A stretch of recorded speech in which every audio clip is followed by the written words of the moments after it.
আল্লাহ তাআলা এক নবীর উপর অন্য নবীকে যে মর্যাদা দিয়েছেন ইনশাআল্লাহ সে সম্পর্কে আলোচনা করব।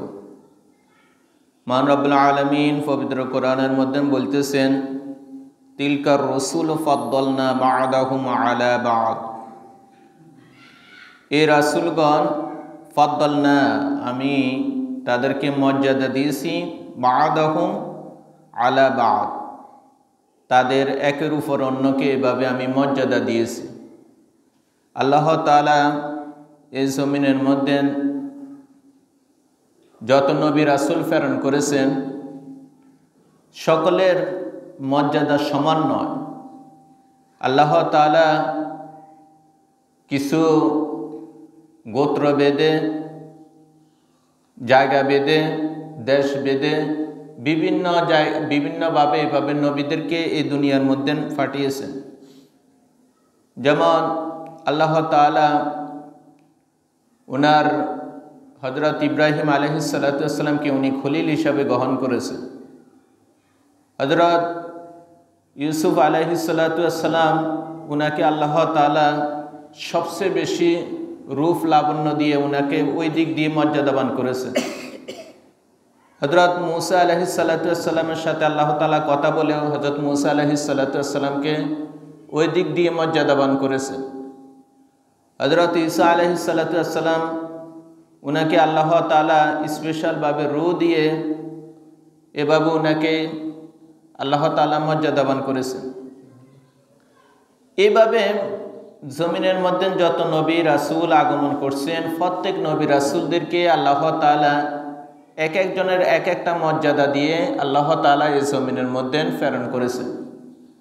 তবে দুনিয়ার মধ্যে যত নবী রাসূল আসছে, যত নবী রাসূল আগমন করছে তাদের মধ্য থেকে সকলের মধ্য থেকে যিনাকে নেতা হিসাবে সব দিক দিয়ে সব গুণে গুণান্বিত করে আল্লাহ তাআলা যিনাকে এই জমিনের মধ্যে প্রেরণ করেছেন তিনি হচ্ছেন আমাদের প্যারা নবী জনাবে মুহাম্মদুর রাসূলুল্লাহ সাল্লাল্লাহু আলাইহি ওয়াসাল্লাম।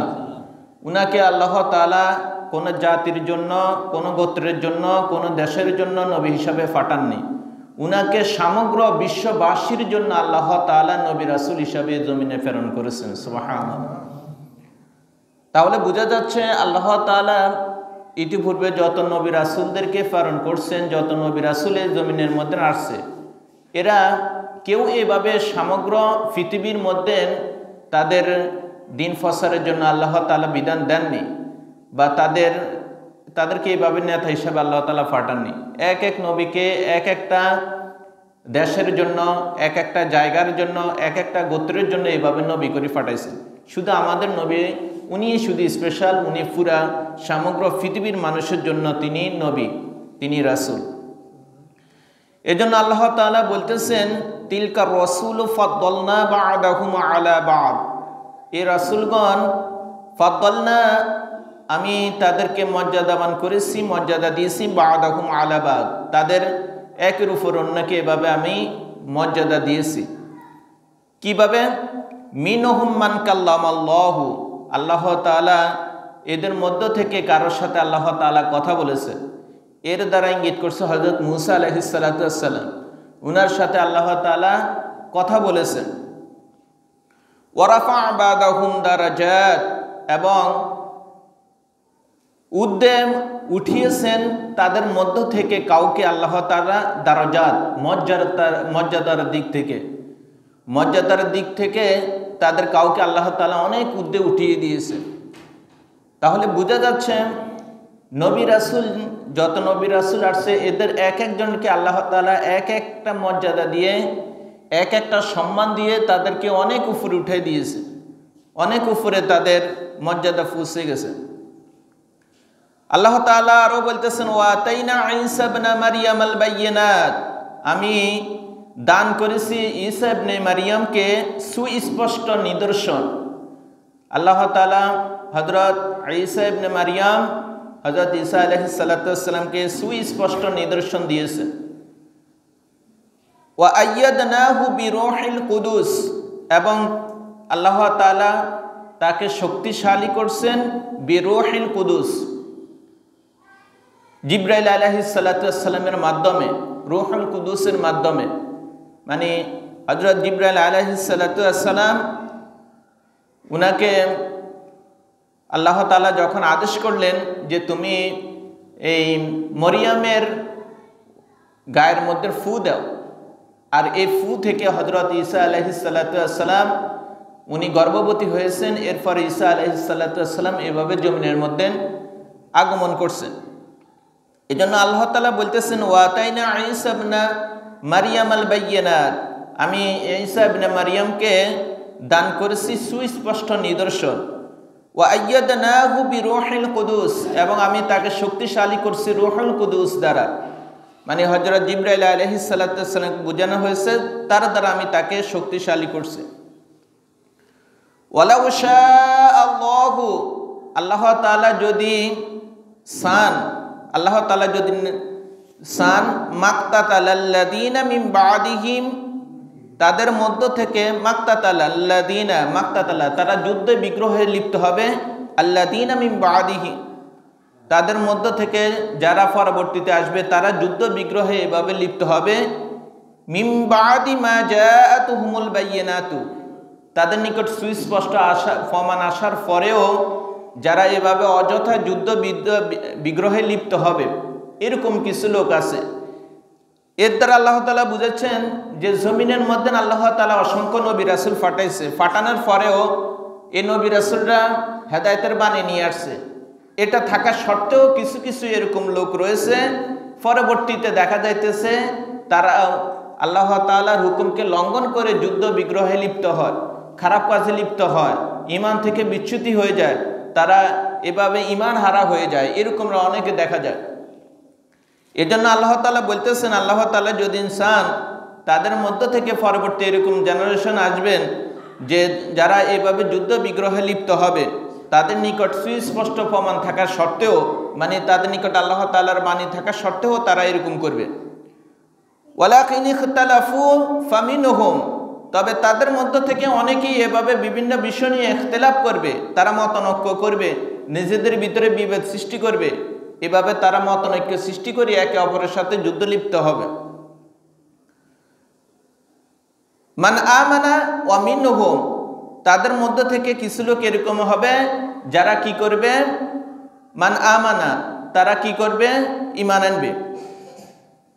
এই নবী রাসূলটা যাওয়ার পরেও তারা দুনিয়া থেকে যখন তাদের ওফাত হয়ে যায়, ইন্তেকাল হয়ে যায়, এরপরে কিছু লোক তাদের মধ্য থেকে যায় যারা সবসময় আল্লাহ তাআলার উপর ঈমান রাখে, বিশ্বাস রাখে। আমিনহুম মান কাফার, এবং তাদের মধ্যে থেকে এরকম কিছু লোক পরবর্তীতে জন্ম হয়, পয়দা হয়, যারা কাফের হিসাবেই যারা কাফের হয়ে যায়।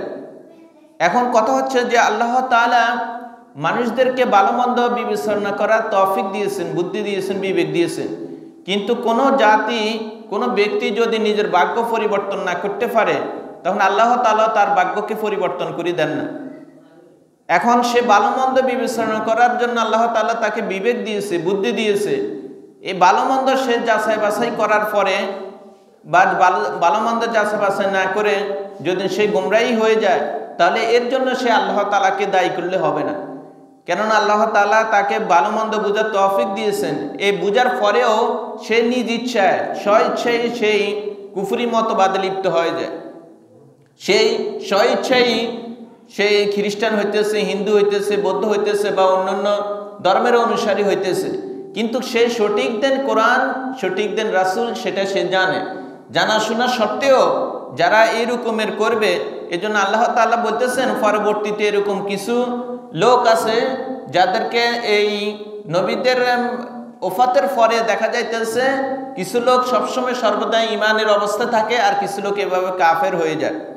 এখন এই ক্ষেত্রে আল্লাহকে দোষারোপ করলে হবে না নিজের ভুলের জন্য, যে আল্লাহ তাআলা আমাকে হেদায়েত দেয়নি, এটা ভুল ধারণা। বরং সে আল্লাহ তাআলার যখন হেদায়েতের জন্য সে অন্বেষণ করবে, হেদায়েতের পথে অগ্রসর হবে, হেদায়েত গ্রহণ করার জন্য চেষ্টা করবে, তখন আল্লাহ তাআলা তাকে তৌফিক দিবে। কিন্তু এই ক্ষেত্রে আল্লাহ তাআলাকে দোষারোপ করা যাইবে না। ওয়ালাউ শাআল্লাহু মাক্তাতালু, আর যদি আল্লাহ তাআলা চান মাক্তাতালু, তারা যুদ্ধ বিগ্রহ করবে না যদি এরকম হয়। মিম্মা ওয়ালাকিন্নাল্লাহা ইয়াফআলু মা ইউরিদ। এখন মূল কথা হচ্ছে আল্লাহ তাআলা যে কাজ চাইবেন সেটাই তিনি করবেন। এখন কেউ যদি হেদায়েতের পথে আসতে চায়, যুদ্ধ বিগ্রহ করে না বা কোনো খারাপ কাজে লিপ্ত হয় না, সে বুঝে শুনিয়ে ইমানের পথে হাঁটতে থাকে, যদি আল্লাহ তাআলা এরকম চান তাহলে ওই ব্যক্তিদেরকে ওইভাবেই ইমানের পথ দেখান। আর কেউ যদি এভাবে ইমানের পথে আসতে চায় না, হেদায়েতের পথে আসতে চায় না, আল্লাহ তাআলা তাকে জোর করিয়ে আর ইমানের দিকে তো ইমান দিবেন না। এজন্য মূল কথা হচ্ছে আল্লাহ তাআলা যেটা চান তিনি সেটাই করেন, যেটা চান তিনি সেটাই করেন। তবে এই ক্ষেত্রে বান্দার চেষ্টা থাকতে হবে, বান্দা ইমানের পথে হাঁটতে হবে। বান্দা যদি ইমানের পথে না হাঁটি, পথ ভ্রষ্টতা গোমরাহির পথে হাঁটতে থাকে এবং গোমরাহির পথে সে যদি অগ্রসর হতে থাকে, তাহলে আল্লাহ তাআলা ঠিকই তাকে তার নিয়ত অনুযায়ী, তার ইচ্ছা অনুযায়ী সে ঠিক সেই পথের মধ্যে থেকে যাইবে। এজন্য আল্লাহ তাআলা এই জমিনের মধ্যে যুগে যুগে অসংখ্য নবী রাসূল পাঠাইছেন, এর একটাই উদ্দেশ্য, যাতে কোনো মানুষ গোমরাহি না হয়ে যায়, কোনো মানুষ পথভ্রষ্ট না হয়ে যায়। পরকালে যাতে কোনো মানুষ এই কথা না বলতে পারে যে আমাদের নিকট কোনো নবী রাসূল আসেনি বা আমরা কোনো দ্বীনের দাওয়াত পাইনি, এই কথা যাতে না বলতে পারে। এই জন্য আল্লাহ তাআলা যুগে যুগে অসংখ্য নবী রাসূল এইভাবে প্রেরণ করছেন যে আমরা হেদায়েত পাই নাই বিদায় আমরা ঈমান আনতে পারি নাই, এই কথা বলতে যাতে না পারে। এই জন্য হেদায়েতের বাণী সব যুগে সব সময় এভাবে প্রচার ছিল। তবে কিছু মানুষের বিবেকের তাড়নায় বুঝি শুনি সেই ইসলাম গ্রহণ করছে, এটা তার কাছে সঠিক মনে হয়েছে, সেই ইসলাম গ্রহণ করছে। আবার কিছু কিছু মানুষ জানি শুনিও ইসলামকে প্রত্যাখ্যান করে নিজেদের মন গড়া দিন ধর্ম তারা পালন করছে। এজন্য যারা এরকম করছে এরাই পথভ্রষ্ট হয়ে গেছে, এরাই গোমরাহী হয়ে গেছে। আর এই গোমরাহির কারণে তারা পরকালের চিরস্থায়ীভাবে তারা জাহান্নামের মধ্যে জ্বলবে। তখন তারা আল্লাহ তাআলাকে এই দোষারোপ করলে চলবে না যে আল্লাহ তাআলা আমাকে এইভাবে পথভ্রষ্ট করছেন, এটা বলার কোনো সুযোগ নাই। কারণ সেই স্বেচ্ছা জানে শুনিয়ে সেদিন বান্তর পথে আছে, খারাপ পথে আছে, এটা তার ধারণা আছে। আল্লাহ তাআলা আরো বলতেছেন, ইয়া আইয়ুহাল্লাযীনা আমানু, হে ঈমানদারগণ, আনফিকু মিম্মা রাযাকনাকুম, আমি তোমাদেরকে যে রিজিক দিয়েছি ওই রিজিক থেকে তোমরা আল্লাহর রাস্তায় ব্যয় করো। আল্লাহ তাআলা আমাদেরকে রিজিক স্বরূপ যে ধন সম্পদ দিয়েছেন, ওই ধন সম্পদ নিজের সাধ্য অনুযায়ী আল্লাহর রাস্তায় দান করতে হবে, আল্লাহর রাস্তায় দিতে হবে। আপনার টাকা পয়সা থেকে শুরু করে যে সমস্ত প্রাকৃতিক সম্পদ রয়েছে সবগুলাই আপনার সাধ্য অনুযায়ী, আপনার ক্ষমতা অনুযায়ী আপনি কম বেশি এভাবে আল্লাহর রাস্তায় দান করতে হবে, এটা আল্লাহ তাআলার আদেশ। এখন আল্লাহ তাআলা আপনাকে সম্পদ দিয়েছেন, কিন্তু সম্পদ পাওয়ার সত্ত্বেও আপনি ওই সম্পদগুলা সব কিছু নিজের ব্যাংক ব্যালেন্স করে রাখতেছেন। আপনার এই সম্পদকে যারা গরিব মিসকিন অসহায় দুস্থ রয়েছে তারা এটার হকদার, অধিকার তাদের রয়েছে, কিন্তু তাদের হক থেকে আপনি তাদেরকে বঞ্চিত করছেন। আপনি সম্পদের যাকাত প্রদান করেননি, আপনি গরিব মিসকিন অসহায় এই আপনার পাশে ছিল তাদেরকে আপনি কোনো রকমের অর্থ সহযোগিতা করেননি। আপনি খাওয়া দাওয়া ঠিক করে করতেছেন, অথচ আপনার পার্শ্ববর্তীর ঘরের মানুষ এইভাবে না খাই আছে, আপনি সেগুলোর প্রতি লক্ষ্য করেননি। এই জন্য এগুলা করা যাইবে না। আল্লাহ তাআলা এই জন্য বলতেছেন যে ইয়া আইয়ুহাল্লাযীনা আমানু, হে ঈমানদারগণ, আনফিকু মিম্মা রাযাকনাকুম, আমি তোমাদেরকে যে রিজিক দিয়েছি, যে ধন সম্পদ দিয়েছি, ওই রিজিক থেকে, ওই ধন সম্পদ থেকে তোমরা আল্লাহর রাস্তায় কি করো? ব্যয় করো। মিন ক্বাবলি আন ইয়াতিয়া ইয়াউমুন লা বাইউন ফীহি ওয়ালা খুল্লাহ, আল্লাহ তাআলা বলতেছেন মিন ক্বাবলি আন ইয়াতিয়া ইয়াউমুন, ওই দিন আসার পূর্বে, মানে তোমার মৃত্যুবরণ হওয়ার পূর্বে, কিয়ামত আসার পূর্বে তুমি কি করো? আল্লাহর রাস্তায় এভাবে দান করো। এজন্য আল্লাহ তাআলা বলছেন মিন ক্বাবলি আন ইয়াতিয়া ইয়াউমুন, ওই দিন আসার পূর্বে। কোন দিন? লা বাইউন ফীহি, যেদিন কোনো রকমের ক্রয় বিক্রয় হবে না। যেদিন ক্রয় বিক্রয় তো মানুষে করে লাভের আশায়, তো টাকা পয়সার একটু মুনাফা পাওয়ার আশায় তো মানুষে ক্রয় বিক্রয় করে। এই জন্য আল্লাহ তাআলা বলতেছেন ওই দিন আসার পূর্বেই তুমি আল্লাহর রাস্তায় দান করে যাও। মৃত্যুবরণ করার পূর্বে যত নিজের ধন সম্পদ আছে সাধ্য অনুযায়ী যত পারো দান করো। এজন্য আল্লাহ তাআলা বলতেছেন মিন ক্বাবলি আন ইয়াতিয়া ইয়াউমুন, ওই দিন আসার পূর্বে তোমরা এইভাবে আল্লাহর রাস্তায় দান সদকা করবা, তোমাদেরকে আল্লাহ তাআলা যে রিজিক দিয়েছেন ওই রিজিক থেকে। লা বাইউন ফিহি, যেই দিন কোনো রকমের এই ক্রয় বিক্রয় চলবে না, লাভ লোকসানের কথা চলবে না ওই দিন আসার পূর্বে। ওয়ালা খুল্লাতুন, এবং যেই দিন কোনো রকমের অন্তরঙ্গ কোনো বন্ধু থাকবে না, যেদিন কোনো একবার নিকটতম একবার আপনজন কেউ থাকবে না যে তোমাকে সাহায্য সহযোগিতা করবে, এরকম যেদিন পরিস্থিতির শিকার হইবে ওই দিন আসার পূর্বে তুমি আল্লাহর রাস্তায় দান করো। ওয়ালা শাফাআতুন, এবং যেদিন কোনো তোমার জন্য সুপারিশকারী থাকবে না ওই দিন আসার পূর্বে তুমি আল্লাহর রাস্তায় দান করো। এর দ্বারা বোঝানো হয়েছে পরকালকে, নিজের মৃত্যুবরণ করার আগের সময়কে বোঝানো হয়েছে। মানে কেউ মৃত্যুবরণ করার পূর্বে, কিয়ামতের ময়দান আসার পূর্বে, কিয়ামত কায়েম হবার পূর্বে সে কি করবে, আল্লাহর রাস্তায় এইভাবে দান করে যেতে হবে নিজের সাধ্য অনুযায়ী। যে যত পারে নিজের যে সামর্থ্য রয়েছে ওই সামর্থ্য অনুযায়ী সে আল্লাহর রাস্তায় দান করবে। কিন্তু এখন দেখা যাইতেছে যদি এরকমের হয় যে সেই ধন সম্পদ আল্লাহ তাআলা তাকে দিয়েছে, এখন এর সব টাকা পয়সা ধন দৌলত সে ব্যাংক ব্যালেন্স করে রাখছে, এখন এরকমের এক পর্যায়ে ফুঁসে গেছে, সেই নিজে ধন সম্পদ নিজে বক্ষণ করতে পারেনি, গরিব মিসকিনকেও দেখেনি, ধন সম্পদ সবগুলা রাখি সেই আবার মৃত্যুবরণ করছে, সেই এন্তেকাল করছে। এন্তেকাল এই অবস্থায় যখন সে করছে, এই টাকা পয়সা নিয়ে অনেক সময় এরকমের দেখা যায় ভাই ভাইয়ের ভিতরে মারামারি, আত্মীয় স্বজনের ভিতরে সম্পদ নিয়ে মারামারি ফারাফারি এরকমের হয়ে যায়। অথচ সম্পদ সে নিজে খাইতে পারল না, তার এই দান সদকা করে যাইতে পারল না। এই ব্যক্তির জন্য দুঃখের আর কিছু না। এই জন্য নিজের জীবন যতক্ষণ আছে, নিজের হায়াত যতক্ষণ আছে, নিজের জীবন হায়াত থাকা অবস্থায় যত বেশি পারেন দান সদকা করতে হবে, আল্লাহর রাস্তায় দান করতে হবে, ব্যয় করতে হবে। ওয়াল কাফিরুনা হুমুজ জালিমুন, আর কাফেররাই হচ্ছে সবচেয়ে বড় জালেম, এরাই সবচেয়ে বড় অপরাধী। কেননা এরা আল্লাহ তাআলা যেন এক অদ্বিতীয় এটা জানা সত্ত্বেও তারা আল্লাহ তাআলার সাথে জুলুম করতেছে, আল্লাহ তাআলার উপর ঈমান আনে না, বিশ্বাস স্থাপন করে না, মানে আল্লাহ তাআলার সাথে শরীক করে, এটাই হচ্ছে সবচেয়ে বড় জুলুম। আল্লাহ তাআলার সাথেও অন্য ব্যক্তিকে, অন্য বস্তুকে তারা রব হিসাবে গ্রহণ করে, নিজের হাতে মূর্তি তৈরি করে ওই মূর্তির পূজা করে। তাহলে আল্লাহ তাআলা বলতেছেন এরাই সবচেয়ে বড় জালেম, যারা আমার সাথে এভাবে অংশীদার তৈরি করে, অংশীদার স্থাপন করে, এরাই সবচেয়ে বড় জালেম, এরাই সবচেয়ে বড় জুলুমকারী। এজন্য আজকের আলোচনা থেকে আমরা যে জিনিসটা বুঝলাম সেটা হচ্ছে আল্লাহ তাআলা যুগে যুগে অসংখ্য নবী রাসূল এই জমিনের মধ্যে প্রেরণ করছেন মানব জাতির হেদায়েতের জন্য, এবং এই নবী রাসূলদেরকে আল্লাহ তাআলা এক একজনকে এক একটা মর্যাদা দান করছে, সকলের মর্যাদা সমান নয়।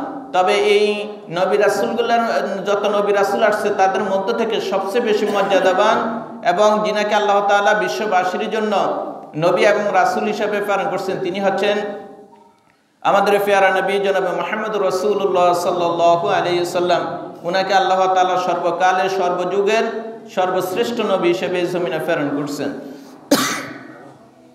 আর দ্বিতীয় আলোচনা হচ্ছে আমরা নিজেদের যে ধন সম্পদ আল্লাহ তাআলা আমাদেরকে দিয়েছেন, আমরা সামর্থ্য অনুযায়ী যে যা পারি আল্লাহর রাস্তায় দান করার চেষ্টা করব। নিজের এই শুধু টাকা পয়সা নয়, আপনার আল্লাহ তাআলা ফাঁকিভাবে যে সমস্ত ধন সম্পদ দিয়েছে, যেগুলো আপনার ফসল থেকে আসে, ওই সমস্তগুলো আপনি যদ্দূর পারেন সাধ্য অনুযায়ী এইভাবে দান সদকা করার চেষ্টা করবেন। আল্লাহ পাক আমাদেরকে বুঝার এবং আমল করার তৌফিক দান করুন। আমিন। ওয়া মা তাওফীক ইল্লা বিল্লাহ।